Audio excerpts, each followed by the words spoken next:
Bugun men juda muhim masalani tushuntiraman. Yangi qonun kuchga kirganda odamlar ko'pincha bu menga tegishlimi yoki yo'qmi deb o'ylamaydi.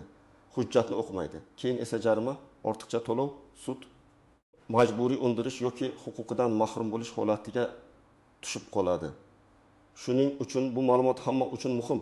Ishchi uchun ham, tadbirkor uchun ham, pensioner uchun ham, talaba uchun ham, uy-joyi bor yoki ijarada yashaydigan inson uchun ham. Men bugun oddiy tilda tushuntiraman. Oldin qanday edi? Endi nima o'zgardi? Kimlar ehtiyot bo'lish kerak? Kimlar xavotir olmasligi mumkin? Qanday hujjatlarni tayyorlash kerak va muammo chiqmasligi uchun hozirdanoq nima qilish lozim? Videoni oxirigacha ko'ring, chunki eng ko'p xato qilinadigan joylar aynan oxirgi qismda bo'ladi. Hozirning o'zida kanalga obuna bo'ling.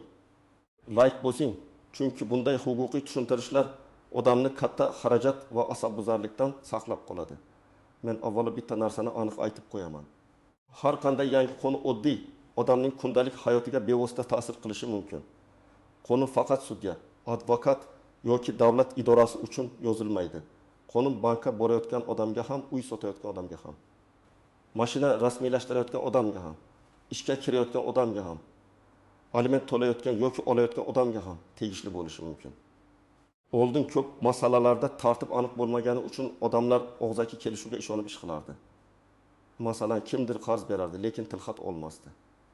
Kimdir ijaraga uy berardi, lekin shartnoma tuzmasdi. Kimdir ishchini ishlatardi, lekin mehnat shartnomasini rasmiylashtirmasdi. Kimdir avtomobil sotib olardi, lekin pulni berganidan keyin hujjatni kechiktirardi. Natijada nizo chiqqanda men aytgandim, u va'da bergandi. Guvohlar bor edi degan gaplar ko'p bo'lardi, lekin huquqiy jihatdan isbotlash qiyinlashardi. Yangi tartiblarning asosiy maqsadi shuki, munosabatlar rasmiy, shaffof va isbotlanadigan bo'lishi kerak. Ya'ni pul berilsa, iz qolishi kerak. Shartnoma tuzilsa, bandlari tushunarli bo'lishi kerak. Davlat idorasiga murojaat qilinsa, ariza ro'yxatdan o'tishi kerak. Biror majburiyat olinayotgan bo'lsa, uning muddati, miqdori, javobgarligi aniq ko'rsatilishi kerak. Bu talablar kimnidir qiynash uchun emas, keyin adolatsizlik bo'lmasligi uchun kiritiladi. Lekin amalda odamlar buni boshqacha qabul qiladi. Men qarindoshimga ishonaman, biz qo'shnimiz. Shartnoma shart emas. Bank xodimi aytdi, demak to'g'ri. Telefon orqali rozilik berdim, bo'ldi deb o'ylaydi. Mana shu joyda eng katta xatolar boshlanadi. Chunki yangi qonunlarda ko'pincha yozma dalil, elektron tasdiq, rasmiy bildirishnoma, muddat va tartib juda muhim bo'ladi. Bir kun kechikish ham ayrim holatda jarimaga, foizga yoki huquqni yo'qotishga olib kelishi mumkin. Men o'z tajribamdan kelib chiqib aytaman. Yangi qonunlar odatda 3 ta yo'nalishda o'zgarish olib keladi. Birinchisi, odamlarning majburiyatlarini aniqroq belgilaydi. Ikkinchisi, davlat organlari va tashkilotlardan ko'proq shaffoflik talab qiladi. Uchinchisi, fuqarolardan o'z huquqini himoya qilishda faolroq bo'lishni talab qiladi. Oldin ko'plab holatlarda odam biror muammoga duch kelsa, keyin bilib olaman deb yuraverardi. Masalan, jarima kelganini bilmay qolgan, kredit bo'yicha qarzdorlik oshib ketgan, uy-joy hujjatida xatolik borligini yillar o'tib sezgan, ish staji rasmiy yuritilmaganini pensiya yoshiga kelganda bilgan. Endi esa ko'p jarayonlar elektron tizimlarga o'tyapti. Bu yaxshi tomoni bilan tezlik beradi, yomon tomoni bilan esa odamning beparvoligini kechirmaydi. Telefon raqamingiz noto'g'ri bo'lsa, bildirishnoma kelmay qolishi mumkin. Elektron kabinetga kirmasangiz, qaror yoki talabnoma borligini vaqtida ko'rmaysiz. Hujjatni o'qimasdan tasdiqlasangiz, keyin men bilmagan edim deyish qiyin bo'ladi. Masalan, oddiy vaziyatni olaylik. Bir fuqaro 10 million so'm qarz oldi. Og'zaki kelishuv bo'yicha 3 oyda qaytarish kerak edi. Oldin bunday masalada tomonlar uzoq tortishardi. Kim qancha olgan, qachon qaytarish kerak, foiz bormi yoki yo'qmi isbotlash qiyin bo'lardi. Endi esa hujjatlashtirishga e'tibor kuchaygani sababli tilxat, bank o'tkazmasi, elektron yozishma, shartnoma juda muhim dalilga aylanadi. Agar pul bank orqali o'tkazilgan bo'lsa va izoh qismida qarz deb yozilgan bo'lsa, bu keyinchalik katta ahamiyatga ega bo'ladi. Agar naqd berilgan bo'lsa, lekin tilxat olinmagan bo'lsa, qarzni undirish ancha qiyinlashadi. Yana bir misol, uy ijarasi. Oldin ko'p odamlar ijarani og'zaki kelishuv bilan yuritgan. Uy egasi har oy 2 million so'm berasan deydi. Ijarachi rozi bo'ladi. 2 oy yaxshi ketadi, 3-oyda nizo chiqadi. Kommunal to'lovni kim to'laydi? ta'mir xarajatini kim ko'taradi? Oldindan berilgan pul qaytariladimi? Uydan chiqish uchun necha kun oldin ogohlantirish kerak? Agar shartnoma bo'lmasa, har ikki tomon ham qiynaladi. Yangi tartiblarning ruhi shundan iboratki, har bir kelishuv yozma yoki elektron shaklda aniq qayd etilishi kerak. Shunda uy egasi ham himoyalanadi, ijarachi ham himoyalanadi. Birinchi navbatda kredit yoki qarzi bor odamlar ehtiyot bo'lishi kerak. Chunki yangi tartiblarda kechiktirilgan to'lov, penya, majburiy undirish, sudgacha ogohlantirish va ijro jarayoni aniq muddatlar bilan yurishi mumkin. Agar sizda 5 million, 20 million yoki 1 million so'm kredit bo'lsa, bank o'zi biladi deb yurish noto'g'ri. Har oy to'lov sanasini bilishingiz, shartnomadagi foiz stavkasini tushunishingiz, kechikish uchun qanday jarima qo'llanishini o'qib chiqishingiz kerak. Masalan, odam 1 million so'mlik oylik to'lovni 10 kun kechiktirdi. U atiga 10 kun ku deb o'ylaydi. Lekin shartnomada har bir kechiktirilgan kun uchun penya belgilangan bo'lsa, qarz miqdori asta-sekin oshadi. 3 oy e'tibor bermasa, asosiy qarzdan tashqari jarima, penya undirish xarajatlari paydo bo'lishi mumkin. Ikkinchi guruh uy-joy, yer, avtomobil yoki boshqa qimmat mulk bilan bitim qilayotganlar. Men doim aytaman, mulk bo'yicha hujjatni ko'rmasdan pul bermang. Ertaga notariusga boramiz. Hozir bankman, keyin rasmiylashtiramiz. Mening so'zimga ishonavering degan gaplar huquqiy kafolat emas. Agar siz 200 million so'mga mashina olayotgan bo'lsangiz, avtomobil garovda emasmi? Taqiq qo'yilmaganmi? Egasi haqiqatan shu odammi? Jarimalari bormi? Texnik olati bo'yicha alohida kelishuv bormi? Bularning hammasini tekshiring. Uy olayotganda esa kadastr hujjati, egalik huquqi, qarzdorliklar, kommunal to'lovlar, ro'yxatda turgan shaxslar, meros yoki sud nizosi bor yo'qligi tekshirilishi kerak. Uchinchi guruh tadbirkorlar va yakka tartibda xizmat ko'rsatuvchilar. Yangi qonunlar ko'pincha hisob-kitob, soliq, chek berish, shartnoma tuzish, iste'molchi huquqi kabi masalalarda mas'uliyatni oshiradi. Masalan, ustachilik qiladigan odam mijozdan 3 million so'm oldindan oldi. Lekin ish hajmi, muddat, material, narx va kafolat shartlarini yozib qo'ymadi. Keyin mijoz siz va'da qilgan ishni qilmadingiz deydi. Usta esa men bunday demaganman deydi. Natijada nizo chiqadi. Oddiy yozma kelishuv bo'lsa, muammoning yarmi oldinda hal bo'lgan bo'lardi. 4-guruh ish beruvchilar va ishchilar. Mehnat munosabatida og'zaki kelishuv eng xavfli yo'llardan biri. Ishchi oyga 4 million so'm olaman deb kelishadi. Lekin rasmiy shartnomada boshqa summa yoziladi yoki umuman shartnoma bo'lmaydi. Keyin ish haqi kechiksa, ishdan bo'shatilsa, mehnat daftarchasi yoki staji masalasi chiqsa, isbotlash qiyinlashadi. Ish beruvchi ham xavf ostida qoladi, chunki rasmiylashtirilmagan ishchi keyinchalik da'vo qilsa. Jarima va kompensatsiya masalasi kelib chiqishi mumkin. Men odamlarni qo'rqitish uchun gapirmayapman. Agar siz hujjatlaringizni tartibli yuritsangiz, to'lovlarni vaqtida qilsangiz, shartnomani o'qib imzolasangiz, davlat xizmatlaridagi ma'lumotlaringizni yangilab borsangiz, yangi qonun siz uchun xavf emas. Aksincha, u sizni himoya qilishi mumkin. Masalan, siz qarz berganingizda tilxat olsangiz, pulni bank orqali o'tkazsangiz, qarzdorning pasport ma'lumotlari va qaytarish muddatini yozib qo'ysangiz, nizo chiqqanda sizning qo'lingizda dalil bo'ladi. Siz uy ijaraga berganingizda shartnoma tuzsangiz, ijarachi kommunal to'lovni to'lamay ketgan holatda da'vo qilish osonlashadi. Siz ish sifatida mehnat shartnomangizni talab qilsangiz, ertaga ish staji, ta'til puli, kasallik varaqasi, kompensatsiya masalasida o'zingizni himoya qila olasiz. Shuning uchun men xavotirni emas, intizomni tavsiya qilaman. Qonunlardan qo'rqish kerak emas, lekin ularni mensimaslik ham mumkin emas. Endi eng nozik joylarga o'tamiz. Birinchi tuzoq. Odamlar qarindosh urug' orasida hujjat shart emas deb o'ylaydi. Amalda eng og'ir nizolarning ko'pi aynan yaqinlar orasida chiqadi. Aka-uka uy quradi, biri pul beradi, biri yer ajratadi, biri ta'mir qiladi. 5 yil o'tib mulk kimniki degan savol chiqadi. Agar boshdan yozma kelishuv bo'lmasa, bu nizo oilani ham, mulkni ham parchalashi mumkin. Men bunday vaziyatlarda hech kimni xafa qilmasdan kelishuvimiz aniq bo'lsin. Keyin tushunmovchilik bo'lmasin deb hujjat qilishni maslahat beraman. Ikkinchi tuzoq, telefon orqali kelgan xabarlarga ishonib harakat qilish.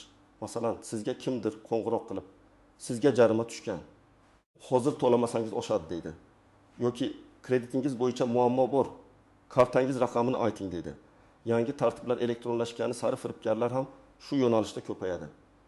hech qachon karta kodi, SMS kod, pasport nusxasi, elektron imzo kalitini begona odamga bermang.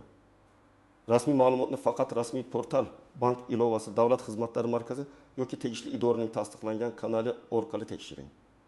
3-tuzoq. Shartnomani oxirigacha o'qimasdan imzolash. Ayniqsa kredit, lizing, ijara, oldi-sotdi, xizmat ko'rsatish shartnomalarida kichik bandlar katta oqibat olib keladi. Masalan, shartnomada to'lov kechiksa, xizmat ko'rsatuvchi shartnomani bir tomonlama bekor qilishga haqli deb yozilgan bo'lishi mumkin. Yoki oldindan to'langan pul qaytarilmaydi degan band bo'lishi mumkin. Yoki nizo falon sudda ko'riladi deb ko'rsatilgan bo'lishi mumkin. Siz imzo qo'yganingizdan keyin men bu bandni ko'rmaganman deyish odatda yordam bermaydi. 4-tuzoq, muddatni o'tkazib yuborish. Huquqda muddat juda muhim. Shikoyat qilish uchun 10 kun, 15 kun yoki 30 kun berilgan bo'lishi mumkin. Ariza topshirish, javob qaytarish, e'tiroz bildirish, qarorni bekor qildirish kabi masalalarda vaqt o'tib ketsa, keyin ish ancha murakkablashadi. Masalan, sizga jarima haqida qaror keldi. Siz rozi emassiz, chunki o'sha joyda bo'lmagansiz yoki dalil noto'g'ri. Lekin siz keyin boraman deb bir oy yursangiz, shikoyat muddati o'tib ketishi mumkin. Shundan keyin ishni tiklash uchun alohida sabab ko'rsatish, dalil keltirish kerak bo'ladi. 5-tuzoq, hamma shunday qiladi degan fikr. Hamma shartnomasiz ishlasa ham bu sizni javobgarlikdan ozod qilmaydi. Hamma naqd pul olsa ham bu soliq yoki dalil masalasini yo'q qilmaydi. Hamma hujjatni o'qimasa ham imzo baribir kuchga ega bo'ladi. Men huquqiy masalada hamma degan o'lchovdan foydalanmaslikni tavsiya qilaman. Sizning ishingizda sizning hujjatingiz, sizning imzongiz, sizning majburiyatingiz muhim. Endi nima qilish kerakligini aniq aytaman. Birinchi qadam, o'zingizga tegishli barcha muhim hujjatlarni tekshirib chiqing. Pasport yoki ID karta ma'lumotlari, telefon raqamingiz, yashash manzilingiz, bank ilovalari, davlat xizmatlari portallaridagi shaxsiy kabinetingiz to'g'ri ishlayotganini ko'ring. Agar eski raqamga bildirishnoma ketayotgan bo'lsa, siz muhim xabarni ko'rmay qolishingiz mumkin. 2-qadam, kredit, qarz, ijara, oldi-sotdi va xizmat shartnomalaringizni alohida papkaga yig'ing. Qog'oz bo'lsa nusxa oling. Elektron bo'lsa telefon va kompyuterda saqlang. Lekin faqat bitta joyga ishonmang. Shartnomada to'lov sanasi, summa, penya, bekor qilish tartibi, tomonlarning huquq va majburiyatlari, nizoni hal qilish tartibini belgilang. Agar tushunmagan band bo'lsa, imzo qo'yishdan oldin so'rang. 3-qadam, pul berayotgan yoki olayotgan bo'lsangiz, albatta iz qoldiring. Eng yaxshi yo'l bank o'tkazmasi. Izoh qismiga maqsadni aniq yozing. Qarz, ijara to'lovi, oldindan to'lov, xizmat haqi kabi. Agar naqd pul berilsa, tilxat oling. Tilxatda sana, joy, pul miqdori, raqam va so'z bilan kimdan kimga berilgani, qaytarish muddati, pasport ma'lumotlari va imzo bo'lishi kerak. Masalan, men falonchidan 15 yil ming so'm qarz oldim. 2025 yil uyingacha qaytaraman degan mazmunda aniq yozilishi kerak. 4-qadam, mulk bilan bog'liq bitimlarda tekshiruvsiz pul bermang. Uy olayotgan bo'lsangiz, kadastr hujjatini, egalik huquqini, qarzdorliklarni, taqiq va garov holatini tekshiring. Mashina olayotgan bo'lsangiz, avtomobil egasi, jarimalar, taqiq, garov, texnik holat bo'yicha ma'lumotlarni ko'ring. Notariusga borishdan oldin hamma hujjatlarni tayyorlang. Pulni imkon qadar rasmiy yo'l bilan o'tkazing va to'lov maqsadini yozing. 5-qadam, davlat idorasiga murojaat qilganda og'zaki gap bilan cheklanib qolmang. Ariza yozing, ro'yxatdan o'tkazing, kirim raqamini oling. Elektron murojaat yuborsangiz, yuborilganini tasdiqlovchi xabarni saqlang. Javob kelmasa, muddat tugagandan keyin takroriy murojaat yoki yuqori turuvchi organga shikoyat qilish mumkin. Men borgan edim, aytgandim degan gapdan ko'ra, ro'yxatdan o'tgan ariza kuchliroq dalil bo'ladi. 6-qadam, jarima. Qaror yoki talabnoma kelsa, uni chetga surib qo'ymang. Avval sanasini ko'ring. Qachon chiqarilgan, qachon sizga yetkazilgan, shikoyat muddati qancha, qaysi organga murojaat qilish kerak. Agar qaror noto'g'ri bo'lsa, e'tirozingizni dalil bilan yozing. Masalan, foto, video, geolokatsiya, guvoh, to'lov kvitantsiyasi, shartnoma, bank ko'chirmasi bo'lishi mumkin. Shunchaki men rozi emasman deyish yetarli emas, sabab va dalil kerak. 7-qadam, elektron imzo, SMS kod va shaxsiy ma'lumotlaringizni himoya qiling. Men buni alohida ta'kidlayman, chunki bugungi kunda ko'p muammo aynan beparvolikdan kelib chiqyapti. kimdir SMS kodini aytadi. Keyin nomiga kredit rasmiylashtiriladi. Kimdir pasport rasmini yuboradi. Keyin firibgarlik sxemasiga aralashib qoladi. Kimdir elektron imzoni boshqaga beradi. Keyin nomidan shartnoma tuzilganini bilmay qoladi. Shaxsiy ma'lumot bu oddiy rasm emas. Bu sizning huquqiy kalitingiz. 8-qadam. Muammo kattalashmasdan mutaxassisga murojaat qiling. Advokat, yurist, davlat xizmatlari markazi, notarius, bankning rasmiy maslahatchisi yoki tegishli idora orqali aniqlik kiriting. 1 ming so'mlik maslahat ba'zan 10 million so'mlik xatodan saqlaydi. Ayniqsa uy, yer, meros, kredit, sud, aliment, mehnat, nizosi kabi masalalarda o'zboshimchalik bilan harakat qilish xavfli. Birinchi vaziyat: bir ayol tanishiga 8 million so'm qarz berdi. Qarz olgan odam 1 oyda qaytaraman dedi. Tilxat olinmadi, pul naqd berildi. 3 oy o'tdi. Qarzdor telefonini ko'tarmay qo'ydi. Bu yerda muammo shundaki, qarz berilganini isbotlash qiyin. Agar bank orqali o'tkazma qilinganida yoki tilxat olinganida da'vo qilish ancha oson bo'lardi. Ikkinchi vaziyat: bir yigit ijara uyga kirdi, oldindan 4 million so'm berdi. Shartnoma yo'q. 1 oy o'tib uy egasi uy kerak bo'lib qoldi, chiqasiz dedi. Ijarachi oldindan bergan pulimni qaytaring desa, uy egasi bu depozit edi, qaytmaydi dedi. Agar shartnomada depozit, ijara haqi, chiqish muddati va qaytarish tartibi yozilganda nizo bunchalik keskinlashmas edi. Uchinchi vaziyat: bir tadbirkor mijozga mebel yasab berishga kelishdi. Umumiy narx 25 million so'm. Mijoz 10 million so'm oldindan berdi. Lekin material turi, rang, muddat, o'lcham, kafolat yozilmadi. Ish tugaganda mijoz rang yoqmaganini aytdi. Tadbirkor esa siz shunday degansiz dedi. Bu yerda ham muammo dalilda. Oddiy texnik topshiriq va shartnoma bo'lsa, har ikki tomon himoyalangan bo'lardi. 4-vaziyat: odam kredit to'lovini 3 oy e'tiborsiz qoldirdi. Bankdan xabar kelgan, lekin u eski telefon raqamini ishlatmayotgan edi. Keyin qarz undirish bosqichiga o'tdi. Qo'shimcha xarajatlar qo'shildi. Odam men bilmagan edim dedi. Lekin shartnomada aloqa ma'lumotlarini yangilab borish majburiyati yozilgan edi. Demak, shaxsiy ma'lumotlarni yangilash ham huquqiy mas'uliyatning bir qismi. Bugungi yangi tartiblarning asosiy mazmuni shuki, endi beparvolik qimmatga tushadi.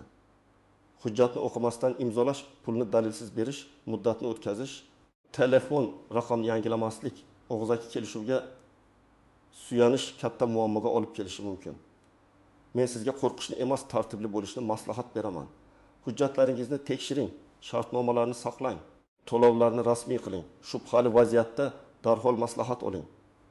Agar bu video sizga foydali bo'lgan bo'lsa, like bosing, kanalga obuna bo'ling va izohlarda yozing.